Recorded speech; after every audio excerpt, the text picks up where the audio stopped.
Good morning student. आज आप लोग क्षितिज के पाठ 3 में प्रवेश किए हैं, जिसका शीर्षक है ल्हासा की ओर, और उसके लेखक हैं राहुल संकृत्यायन। राहुल संकृत्यायन का जन्म 1893 ईस्वी में उत्तर प्रदेश के आजमगढ़ ज़िले में हुआ था। ऐसा उनके जीवनी से देखा जाता है कि वे बचपन से ही बहुत खोजी किस्म के व्यक्ति थे और वे 1923 में लंका जाकर बौद्ध धर्म को ग्रहण कर लिया। उस दिन से ही उनका नाम राहुल संकृत्यायन पड़ा। वे बौद्ध धर्म को कबूल कर अनेक भाषाओं के प्रति भी अपनी रुचि जारी रखा। चीनी, रूसी, जापानी, तिब्बती अन्य भाषाओं में उन्हें काफ़ी योग्यता हासिल थी।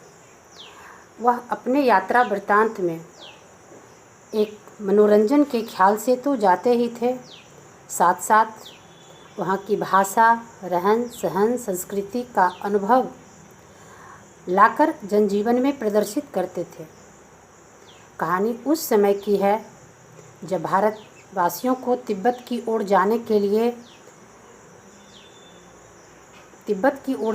लिए उन्हें मार्ग प्रशस्त नहीं था। कानूनी रूप से उन्हें अधिकार नहीं था। वे एक भिखमंगे के छद्म रूप में ल्हासा की ओर जाने की इच्छा व्यक्त किया और उस रास्ते पर चलने के लिए उन्हें अनेकों तरह के कष्ट उठाने पड़े। कहानी में यह बात आएगी कि उन्होंने इस यात्रा वृत्तांत में कितना कुछ सीखा और हमारे जनजीवन पर उसका कितना बड़ा असर हुआ। वास्तव में जो व्यक्ति खोजी होते हैं वह समाज के लिए, देश के लिए अपने आप को निछावर कर देते हैं। राहुल संकृत्यायन ने अपने यात्रा वृत्तांत में यह लिखा है कि वह वहाँ के जनजीवन को देखकर बहुत कुछ सीखा। उन्होंने वहाँ के जनजीवन से ज्ञानवर्धन के रूप में जो सीख लाया, उससे आस पड़ोस समाज के रूप में प्रदर्शित करने के लिए यह कहानी लिखा है कि ल्हासा ऐसी जगह की देन है जहाँ के हर लोग काफ़ी मेहनतकश होते हैं, काफ़ी मेहनती होते हैं। वह मेहनत के द्वारा कितने कठिन रास्ते को, पहाड़ को तोड़ तोड़ कर सैलानियों के लिए कितने भव्य जगह का रूप देते हैं। वहाँ के यात्रा वृत्तांत में उन्होंने देखा कि वहाँ के लोग जो हैं वह दूसरे के आवभगत के लिए बहुत परेशान रहते हैं। अगर कोई लोग वहाँ संयोगवश रुकता है तो वह यह नहीं समझते हैं कि इसके लिए हमें उचित मूल्य मिलेगा या नहीं। उसे बहुत स्नेहपूर्वक उनसे जो हो पाता है। कहानी में यह भी आया है कि वह चाय के जगह नमकीन चाय ही प्रस्तुत करते हैं, लेकिन उसका भाव इतना अच्छा होता है कि सैलानी उसके आव भाव से काफ़ी खुश हो जाते हैं। वहाँ की संस्कृति, वहाँ के रहन सहन का वर्णन राहुल संकृत्यायन ने ल्हासा के ओर में लिखा है कि जब वह कठिन और दुर्गम मार्ग पर चल रहे थे तो वहाँ अनेक मजदूर अपनी मेहनत से इस तरह से मार्ग को बना रहे थे कि सैलानी उस पर नज़र देते थे तो उनकी रूह काँप जाती थी कि जहाँ पर चलना इतना दुर्गम है, वैसे जगहों पर इतने कठोर पत्थर को काट कर दिन रात मेहनत करके वह किस खुशी के लिए ऐसा करते हैं। वास्तव में उसके अंदर खुशी छिपी थी। यह वास्तव में देखने की बात होती है कि जिस भव्य या दुर्गम पहाड़ी को देख कर के लोग बाहर से आनंदित होते थे और उन्हीं लोगों के प्रयास से लोग उस पर चढ़कर वहाँ जाकर के लोग वहाँ के रहन सहन से परिचित होते हैं। तो यह देखना पड़ता है कि व्यक्ति सिर्फ अपने व्यक्तिगत जीवन से ही खुशी नहीं हासिल करता है। व्यक्तिगत जीवन में तो लोग बहुत तरह से जी सकते हैं, लेकिन कुछ खुशियाँ ऐसी होती है जो सामूहिक रूप से सबों के लिए समान होती है। जैसा कि पर्वत श्रेणी को अगर किसी एक व्यक्ति उस अंदाज से देखेगा तो उसे जैसा दिखेगा शायद उसी तरह सब लोगों को दिखता है।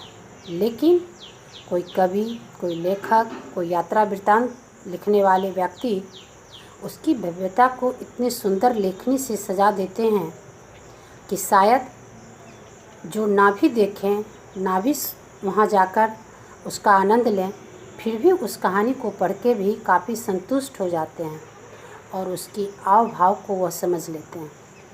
इसीलिए यात्रा वृत्तांत जो लिखा जाता है वह एक अपना अनुभव होता है। जाते तो सब हैं, देखते सब जगह सब हैं, लेकिन कुछ व्यक्ति ऐसे होते हैं कि उसको अपने अंतरात्मा से जोड़ लेते हैं और उसके लिखने के लिए शायद उन्हें कहानी को अपने लेखनी से इस तरह प्रदर्शित करना पड़ता है कि उसके देखी हुई अनुभूति उसे स्वतः याद आने लगती है। कारण यह होता है कि वहाँ उनका नज़र जो होता है काफ़ी गंभीरता से चिंतनशील होता है। वह चिंतनशील व्यक्ति होते हैं जो किसी चीज़ों को बहुत गहराई से देखकर अपनी लेखनी के माध्यम से प्रस्तुत करते हैं। तो ऐसे सब यात्रा वृत्तांत जो बच्चों के क्लास में दिया जाता है, इसके पीछे कारण छिपा हुआ है कि बच्चे तो हर वर्ष अपने पेरेंट्स के साथ, अभिभावक के साथ घूमने जाते हैं, बहुत कुछ देख लेते हैं, लेकिन कुछ वैसे चीज़ होते हैं जो नज़रअंदाज करने के लायक होते हैं, वह तुरंत भूल जाते हैं। लेकिन शंकरतायन जी ने यह लिखा है कि मुझे वह पल पल याद है जब हमारी गाड़ी उस पहाड़ी से पास करती थी।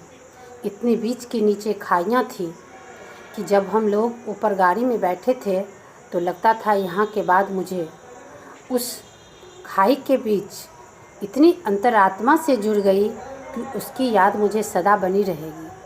उसी तरह कुछ घटनाएं ऐसी होती है जो सदा सदा के लिए याद होता है। यात्रा वृत्तांत के दौरान आपको यह सीख दी गई है कि जहाँ कहीं भी आप जाते हैं वहाँ के हर सभ्यता और संस्कृति पर गौर करें। वहाँ से आप कुछ सीख कर आएँ कि लोगों का वहाँ का रहन सहन कैसा है। वहाँ से लोगों के द्वारा आप क्या सीख करके आए हैं, उसको अपने समाज को दें, अपने आसपास के बच्चों को, अपने दोस्त के साथ उन बातों को शेयर करें, ताकि आपने जो देखा शायद हो सकता है आपके दोस्त ना देख सकें, ना जा सकें वहाँ। तो उन बातों को अगर आप अच्छी तरह से उनके सामने रखते हैं तो वह भी उससे कुछ सीख लेते हैं।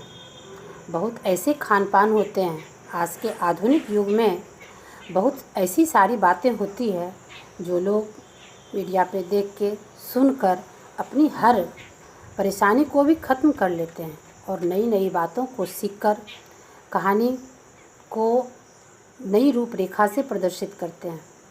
तो यह बहुत पहले की बात है। ल्हासा की ओर जो है यह बहुत पहले लिखी गई थी। 1930 में उन्होंने जब श्रीलंका से बौद्ध धर्म को ग्रहण करके आए, उसके बाद वो ल्हासा अपनी तीर्थ यात्रा पर गए हैं। आज के युग में काफ़ी परिवर्तन हो गया है। घूमने के लिए तो अब उतनी कठिन मार्ग को नहीं तय करनी पड़ती है, क्योंकि अब वायुयान के माध्यम से लोग हर जगह यात्रा को सफ़र को बहुत आसान बना लिए हैं। फिर भी जो कहानी आपके किताब में दी गई है वह कहीं और से नहीं ली गई है। उस लेखक का सोच है, उनकी चिंतन की यह देन है कि उस दुर्गम चीज़ को कितने आसान ढंग से, कितने चिंतनशील ढंग से आपके सामने प्रस्तुत किए हैं। इस यात्रा वृत्तांत में आप देखेंगे कि लेखिका अपने एक ड्राइवर के साथ कितनी साहस रख करके उसे आगे बढ़ने के लिए बता रही है। लेखिका बिल्कुल उस स्थान को अपने अंदर इस प्रकार ध्यान में रखती है कि उसे अपने बच्चे, अपने परिवार आदि के बारे में वहाँ कुछ याद नहीं रहता है। वास्तव में वह भूल जाती है और वही झुग्गी झोपड़ी में रहने वाले लोगों को बार बार वह अपनी नज़र से देखती है और उस पर चिंतन कर यह सोचती है कि काश ऐसे परिश्रमी व्यक्ति के देन से ही आज यह मार्ग इतना सुगम हो गया है। धन्यवाद। आगे इसकी चर्चा की जाएगी।